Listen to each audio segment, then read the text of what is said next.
안녕하세요. 인생에도 딩동댕이 있다. 딩동쌤입니다. 오늘은 소설 소나기와 이를 재구성한 드라마, 노래를 살펴보면서 어떤 식으로 재구성됐고 어떤 차이가 있으며 그 차이는 우리에게 어떤 느낌을 주는지 이런 것들을 살펴볼 거예요. 일단 황순원의 소나기를 모르는 친구는 없겠죠? 안타깝게도 미래엔 교과서에는 소나기 전문이 실려있지는 않아요. 짧게 두 사람이 말을 트는 장면만 나와있고 이를 가지고 만든 노래 산골 소년의 사랑 이야기가 실려있어요. 소나기는 우리나라 소설 중 가장 많이 재구성된 작품이라고 봐도 과언이 아닌데요. 그만큼 명작이라는 소리겠죠? 드라마는 물론이고 영화, 애니메이션, 노래, 광고까지 거의 모든 장르에서 찾아볼 수 있어요. 영화도 한 편이 아니에요. 리메이크, 패러디, 오마주한 것들까지 다 포함하면 제가 아는 것만 5편이 넘어요. 이렇게 끊임없이 재구성되는 이유는 아직까지도 이 작품을 좋아하는 사람들이 많다는 얘기예요. 원하는 사람들이 많으니 계속 재생산되는 거죠. 모든 작가의 꿈이 뭔지 아세요? 바로 이거예요. 내가 죽더라도 내 작품은 계속 사람들의 입에 오르내리면서 살아남는 것. 사람들의 마음의 책장에 한 자리 차지하고 있는 것. 그런 작품을 우리는 고전이라고 불러요. 시대가 변해도 계속해서 사람들이 기억하고 추억하는 작품. 그러려면 계속 재구성되어야 할 거예요. 황순원 작가는 모든 작가들의 꿈을 이룬 사람이에요. 행복한 사람이죠. 소설의 줄거리는 다들 잘 아실 텐데 그래도 제가 잘 정리해 놓은 영상이 있으니 카드를 눌러서 이걸 먼저 보고 오시면 좋을 것 같아요. 원작 소설은 이렇게 끝나요.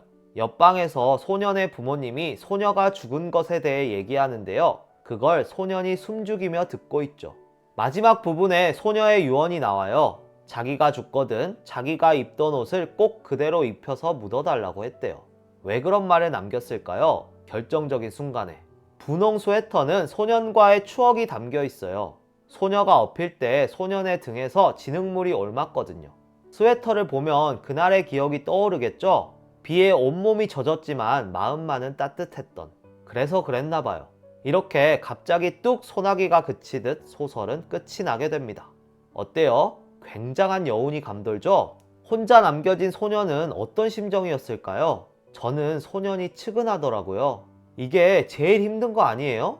이제 막 사랑을 시작했는데 앞으로 함께할 날들을 상상하면서 행복해하고 있었는데 갑자기 상대방이 사고로 죽은 거예요. 남은 사람은 어떻게 살죠? 제정신으로 살 수 있을까요? 앞으로 사랑을 다시 할 수 있을까요? 이 어린 나이에 이 정도의 고통을 감당할 수 있을까요? 저는 그런 생각이 들면서 소년이 걱정되더라고요. 그러니까 사랑하는 사람이 있을 때는 절대 먼저 죽는 거 아니에요. 사랑하면요, 무슨 수를 써서라도 상대방보다 더 오래 살아야 해요. 갑자기 먼저 죽어버리면 남은 사람은 뭐가 돼요? 그 고통 고스란히 남은 사람이 다 가져가는 거예요. 고통을 주는 게 사랑일까요? 아니요. 고통을 받는 게 사랑이에요. 상대방을 먼저 떠나보내고 상대방의 시신을 치고 잘 보내주면서 남아서 모든 고통을 내가 감내하는 거예요. 그게 사랑이에요. 그래서 정말 제대로 사랑하고 이별한 사람은요, 다음 사랑을 쉽게 시작하지 못해요. 그렇게 힘들었는데 그걸 또?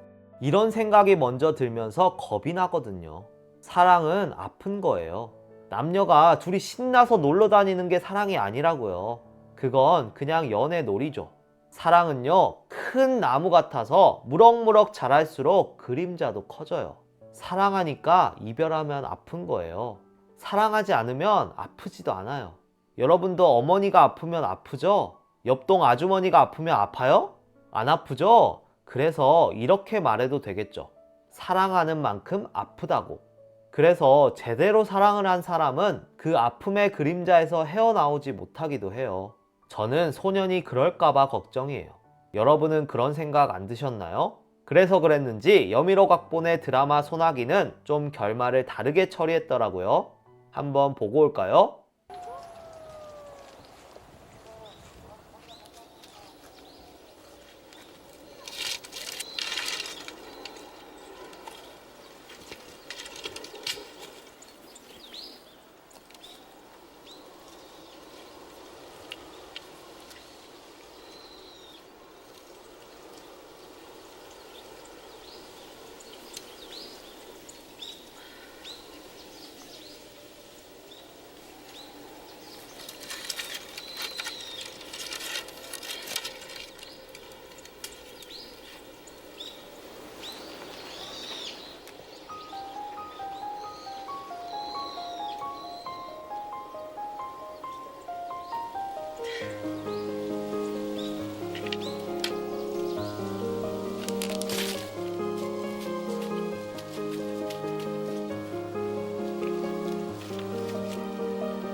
소설은 소녀의 유언을 듣는 장면으로 끝나지만 드라마는 계절이 바뀌어 겨울이 됩니다.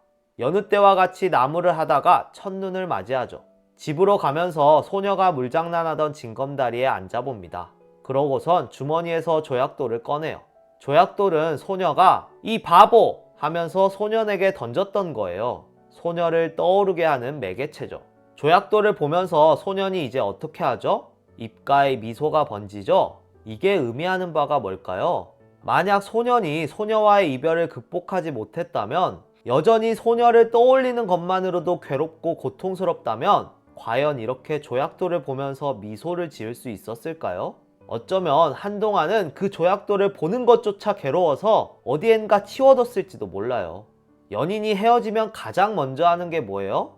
상대방의 흔적을 모조리 지우는 거예요. 왜요? 그거 보면 생각나니까. 생각나면 또 한없이 서러움의 땅을 파고 들어가니까 그러는 거예요. 근데 그때 너무 힘들다면서 완전히 그 사람의 흔적을 다 지우고 버리는 사람들은 나중에 후회해요. 나중에 어느 정도 마음이 괜찮아졌을 때 그 사람을 떠올려도 이제 괴롭지 않고 예쁜 추억으로 기억할 수 있을 때 추억할 게 없잖아요. 뭐라도 하나 남아있어야 보면서 추억할 거 아니에요. 그러니까 뭔가 하나는 남겨두세요. 아무리 화가 나고 괴롭더라도 다 버리진 마세요. 정말 후회합니다. 왜냐하면 아무리 밉고 싫어도 한때 내가 가장 사랑했던 사람이고, 아무리 부정해도 내 삶의 일부분이잖아요. 내 모습이 아무리 꼴보기 싫어도 결국 어찌할 수 없는 나인 것처럼 그 사람도, 그 사람과의 시간도 내 삶의 한 부분인 거예요. 힘들다고 다 버리고 다 지우면 어떻게 될까요? 그 시절의 나마저도 함께 버려지고 지워지는 거예요. 알겠죠? 근데 상대방이 그런다고 하면 어떨 것 같아요? 이건 또 다른 문제죠? 새로 사귀게 된 남자애가 조약돌을 막 들고 다녀요. 뭐냐고 물어봐도 얼버무려요. 싫죠? 싫으실 거예요. 저라도 싫을 것 같긴 한데, 그렇다고 뭐 어떻게 할 거예요? 갖다 버리라고 할 거예요? 그런다고 해결될까요? 방법은 없어요. 그냥 그 모습 또한 받아들여야 되는 거예요. 그것 또한 그 사람의 일부니까. 용납이 안 되시는 분들 많을 거예요. 상대방을 독점하고 싶으니까요. 나만 사랑하고, 나만 기억하고, 나만 추억하라고 요구하고 싶죠? 그런데요, 우리는 그 사람의 전체를 갖지는 못해요. 나랑 만나기 전인데 그 사람의 과거까지 어떻게 다 갖겠어요? 그건 불가능해요. 욕심이죠. 그럴 땐 그냥 무슨 이유가 있겠거니 하면서 모르는 척 넘어가 주는 거예요. 그게 성숙한 사랑입니다. 더 좋은 건 그 사람이 추억하고 싶을 때 같이 추억해 주는 거예요. 어우, 근데 이건 힘들죠? 그만큼 우리들의 사랑이 탐욕스럽다는 거예요. 아무튼 소녀는 이제 조약돌을 봐도 그렇게 힘들지 않은 상태가 된 것 같아요. 즉, 소녀의 죽음을 어느 정도 극복하고 성장했다는 뜻이죠. 제 걱정과는 다르게 의외로 잘 버텨내고 또 잘 정리한 것 같아요. 저같이 소년을 걱정했던 사람들에게 여미로 씨가 이렇게 말하는 것 같네요. 너무 걱정하지 말아요. 결국 소년은 잘 이겨낼 거예요. 라고. 그렇다면 두 가지 다른 결말을 한번 비교해 볼까요? 어떤 결말이 더 마음에 드시나요? 어떤 결말이 더 여운을 남기던가요? 소나기처럼 뚝 끊기는 원작과 그 이후 소년의 성장한 모습을 보여주는 드라마 중에서 어떤 결말 처리가 더 본인에게 좋았는지 댓글로 남겨주세요. 얘기해보고 싶네요. 개인적으로는 원작의 처리 방식이 저와 결이 더 잘 맞는 것 같아요. 여운이 더 남는 방식이기도 하면서 소년 어떡해? 걱정하면서 이런저런 생각이 많이 들었거든요. 제게 어떤 질문을 던지고 생각을 하게 만드는 작품을 저는 좋아해요. 여러분은 어떠세요? 그럼 노래도 한번 들어볼까요? 예민이라는 가수가 산골소년의 사랑이야기라는 제목의 노래로 재구성했는데 일단 들어보고 올게요.